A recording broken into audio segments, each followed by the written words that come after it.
Olá pessoal, tudo bem? Professor Cristiano aqui para mais uma aula de História. Estamos na semana 4 do PET número 4, para o nono ano, né? E essa é uma aula sobre a criação da ONU, né? A Organização das Nações Unidas, que foi criado aí no contexto do fim da Segunda Guerra Mundial, né? Após o fim da Segunda Guerra Mundial, né? O mundo tinha passado por aquele conflito horroroso, o Holocausto e todos os terrores da guerra que nós vimos nas aulas anteriores. E aí foi criada então essa organização com algumas funções específicas, né? E ela vai ser responsável por fazer a Declaração dos Direitos do Homem e do Cidadão, a Declaração Universal dos Direitos do Homem e da Humanidade, né? Que é um documento importantíssimo aí para a história da humanidade. Vamos então, sem demora, para a nossa aula. O tema está aqui, criação da ONU, né?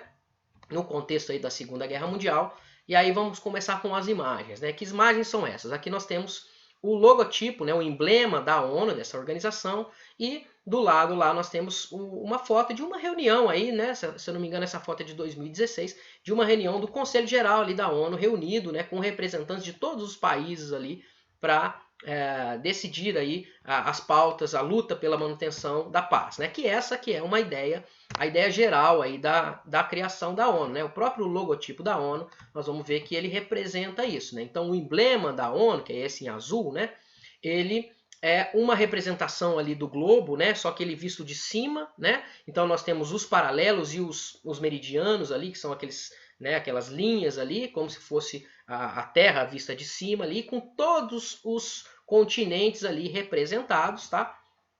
Mostrando então que ela é uma organização do mundo todo, né? Ela não é uma organização de um determinado país ou de um determinado grupo de países, mas sim uma organização do mundo todo.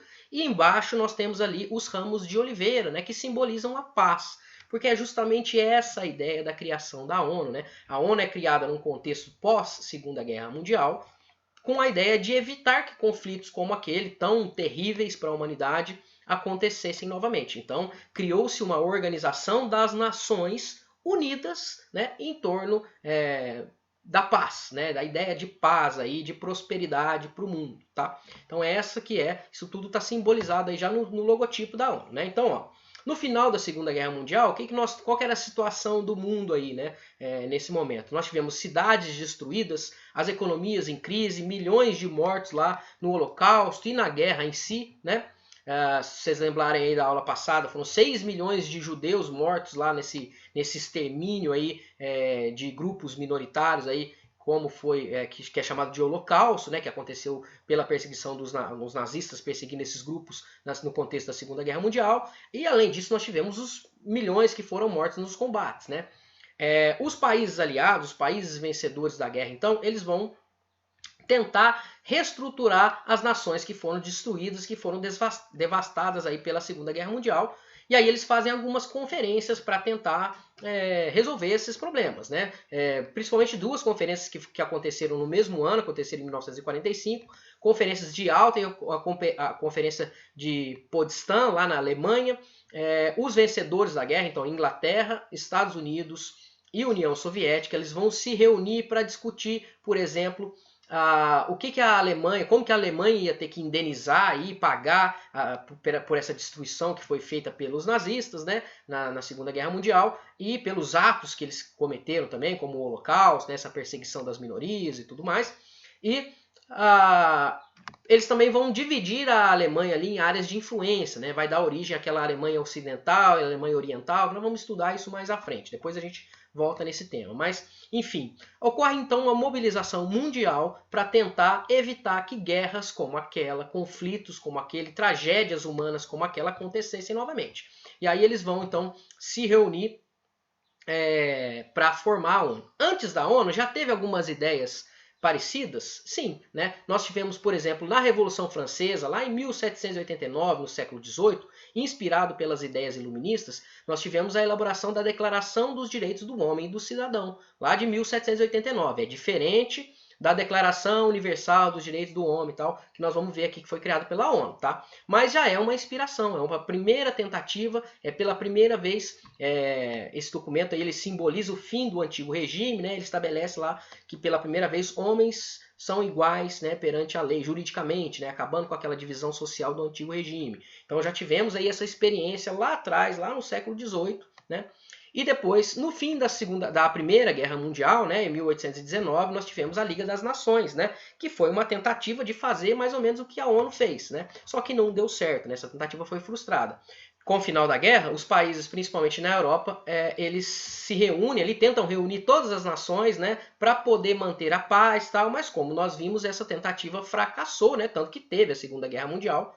Né? Os Estados Unidos ele não vai participar dessa Liga das Nações, ela vai fracassar, tá? Mas a ONU não, a ONU vai conseguir aí funcionar e tá até hoje aí funcionando, tá? Ela vai ser criada então depois da Segunda Guerra Mundial. Como que aconteceu a criação da ONU? Aconteceu através da Conferência de São Francisco, lá nos Estados Unidos, em 1945, aonde representantes de 50 países, 51 países, né, se reúnem e começam a discutir e elaborar uma carta, né, chamada Carta das Nações Unidas. E essa carta é a base dos princípios aí da Organização das Nações Unidas, da ONU, né? Ela foi criada, então, inclusive com a participação brasileira. A gente pode ver nessa foto aí uma das representantes da delegação do Brasil, a Berta Lutz, que era uma militante pelo direito das mulheres no Brasil, né? Ela era uma bióloga, ela teve uma participação importante. Inclusive, nós falamos sobre ela naquela aula sobre o direito das mulheres, né? Lá atrás. E ela, então, vai ser uma das representantes do Brasil que juntos vão ajudar ali a discutir com esses 51 países a fazer essa carta de princípios aí, que é a fundação da ONU, né? Então, a Organização das Nações Unidas, a ONU, ela vai ter como objetivo buscar a paz e o desenvolvimento mundial por meio da cooperação entre os países, bem como buscar a dignidade humana, né? Então, a ideia aí de que os povos vivam em fraternidade, um auxiliando os outros, né? Impedindo aí que guerras como a Segunda Guerra Mundial e como a Primeira também, né? Outros grandes confrontos aí aconteçam, né? Então, a ONU vai ser criada nesse contexto do final da Segunda Guerra, com a participação desses países todos, com essa ideia geral aí, né? Como que a ONU está organizada, né? Como que ela se divide lá, né? Bom, a ONU, quando ela foi fundada, naquela primeira reunião, ela tinha 51 países, né? Depois ela foi ganhando novos membros. Hoje ela é composta por 193 países membros, tá? E ela tem uma organização interna, né? Ela tem alguns órgãos principais e a carta de fundação, né? Essa carta das nações que foi feita lá naquela reunião lá em São Francisco, onde os países, né, escreveram, redigiram e discutiram essa carta que forma a Organização das Nações Unidas, né? Entre os órgãos principais, nós temos a Assembleia Geral da ONU, onde todos os países membros, né, os 193 países membros, têm direito ali a participar das discussões, né? Nós temos o Conselho de Segurança, que aí já é um grupo mais fechado, né? Nós vamos falar dele daqui a pouquinho. Nós temos o Conselho Econômico e Social, que trata aí das questões do auxílio econômico e do auxílio social aos países que estão em dificuldade. Nós temos o Conselho de Tutela, em casos, né, de que seja necessária uma intervenção. Nós temos uma Corte Internacional de Justiça, então, às vezes, as pessoas que são condenadas aí a crimes contra a humanidade, né, ditadores, essas coisas, eles podem ser julgados lá nessa Corte Internacional de Justiça. Tem o secretariado também da ONU, né? Essa imagem aqui do lado, ela mostra o Conselho de Segurança, né? O Conselho de Segurança ele é formado por 5 membros permanentes, né? Que são os membros lá, grande parte deles, os vencedores lá da Segunda Guerra Mundial, né? Então é os Estados Unidos, a Rússia, a China, o Reino Unido e a França, né? Que são as cadeiras vermelhas ali, são membros permanentes do Conselho de Segurança. E além desses 5 membros permanentes, nós temos 10 membros que são eletivos, né, que são eleitos, então eles não são permanentes, são eleitos para mandato de 2 anos, para participação ali em 2 anos, né? E aí nós temos uma divisão ali, essa divisão inclusive ela é muito questionada, né? Nós temos ali 2 cadeiras para a América Latina e para o Caribe, nós temos 2 cadeiras para a Ásia, nós temos 2 cadeiras para a África, né? Temos uma cadeira para o leste europeu e temos uma outra cadeira que ela é dividida ali entre a Ásia e entre a África, né? Então, esses membros, eles mudam aí de 2 em 2 anos, né? Mas juntos o Conselho de Segurança impede aí que algumas questões, que grandes tragédias aconteçam, né? A grande crítica ao Conselho de Segurança é que, por exemplo, a Rússia, os países membros, esses 5 países aí, né? Os Estados Unidos, Rússia, China, França e Reino Unido, eles têm poder de veto. Então, se a ONU vai tomar alguma determinada ação e ele fere algum interesse, por exemplo, dos Estados Unidos, eles podem vetar. se fere algum interesse da Rússia, eles podem vetar. Então, algumas interferências aí não acontecem por causa dessa questão aí que foi definida. Aqui nós temos uma imagem da reunião do Conselho de Segurança da ONU lá com os representantes desses países permanentes e dos outros países eleitos aí, né? Aqui nós temos outra imagem, a imagem da primeira sessão da Assembleia Geral da ONU, que aconteceu lá em 1946 em Londres, né? E desde essa primeira sessão, aliás, uma curiosidade, o Brasil é quem abre os discursos, né?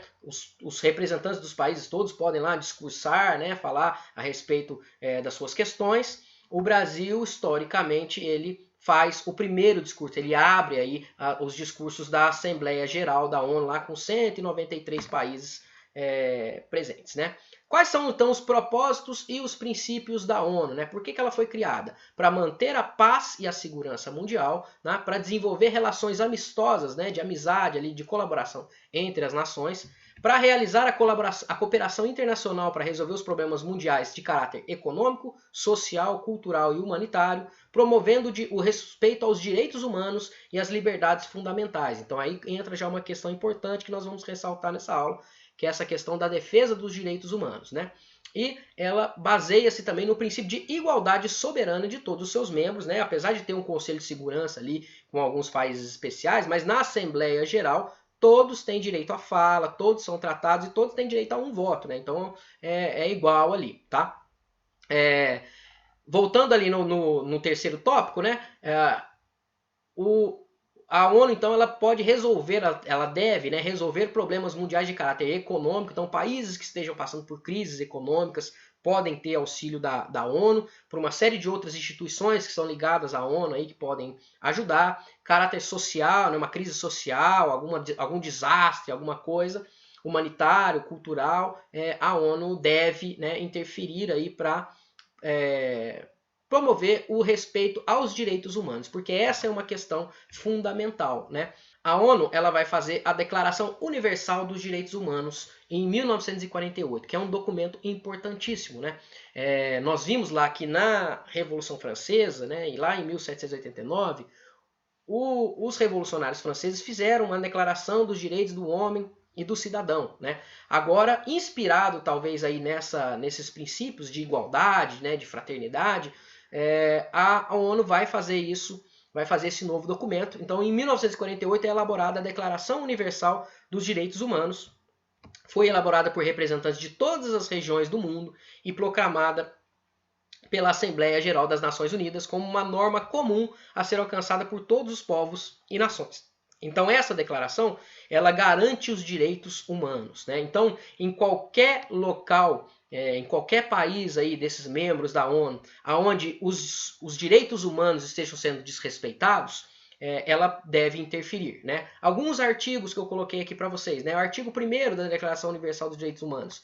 Todos os seres humanos nascem livres e iguais em dignidade e direitos. São dotados de razão e consciência e devem agir em relação uns com os outros com espírito de fraternidade. Então, aquela ideia de fraternidade, de igualdade, que tem que estar em todos os países, né? Artigo 3º. Todo indivíduo tem direito à vida, à liberdade e à segurança pessoal. Então, direitos aí universais de todos os homens, da humanidade como um todo, né? Artigo 7º. Todos são iguais perante a lei, sem distinção. Têm direito a igual proteção da lei. Todos têm direito à proteção igual contra qualquer incitamento e a tal discriminação. Por que a Declaração Universal dos Direitos Humanos ela é fundamental?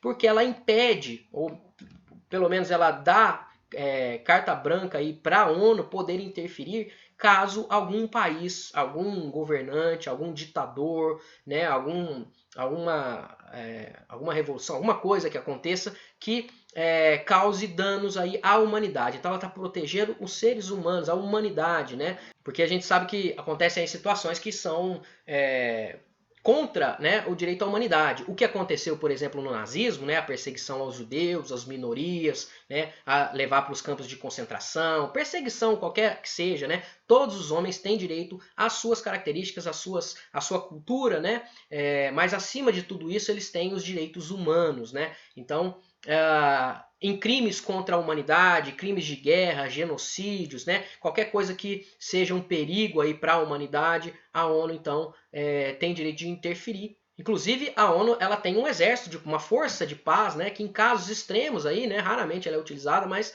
ela pode mobilizar esse exército aí formado por gente de todos os membros, todos os países membros, para atuar aí na manutenção da paz, né, e dos direitos humanos, tá? Na violação de direitos civis, né, e políticos, então perseguições políticas, perseguições por causa de racismo, por causa religiosa, né, por qualquer causa que seja, política, né? A ONU, então, ela tem essa declaração que garante aí garante esse direito de igualdade, de liberdade das pessoas. E isso, né, todos os países que são, né, os 193 países que são membros da ONU, eles têm que manter esses direitos humanos, né? Caso contrário, eles podem sofrer sanções e sofrer, inclusive, intervenções aí da ONU, tá? Então, a ONU ela trata dessas questões, né? Nós vimos aí recentemente, né, aquela crise na Síria, né?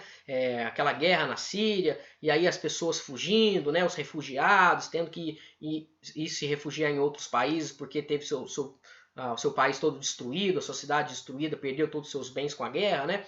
Então, essa questão do trato com os imigrantes, com os refugiados, tudo isso passa, então, pela Declaração Universal dos Direitos humanos aí da ONU, certo? Enfim, a ONU então ela é criada no contexto pós Segunda Guerra Mundial, né, com a intenção aí de manter a paz, impedir que conflitos como aquele acontecesse e também, né, depois da criação da Declaração Universal dos Direitos Humanos em 1948, fazer com que os direitos humanos sejam respeitados, independente da questão política, independente da questão religiosa, independente da questão cultural, são direitos humanos que se aplicam a todos, né? A questão da igualdade, a questão da liberdade, né? Então tudo isso é fundamental para manutenção aí da paz, né? E que a sociedade conviva aí com o espírito de colaboração, certo?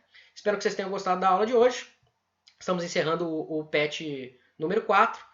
Por favor, inscrevam-se lá no nosso canal, né? Entrem no nosso canal, inscrevam-se lá, curtam os vídeos, é importante pra gente, façam as atividades do PET e nós encerramos então o PET número 4. Voltamos na próxima semana com o PET número 5, certo? Um abraço, até mais.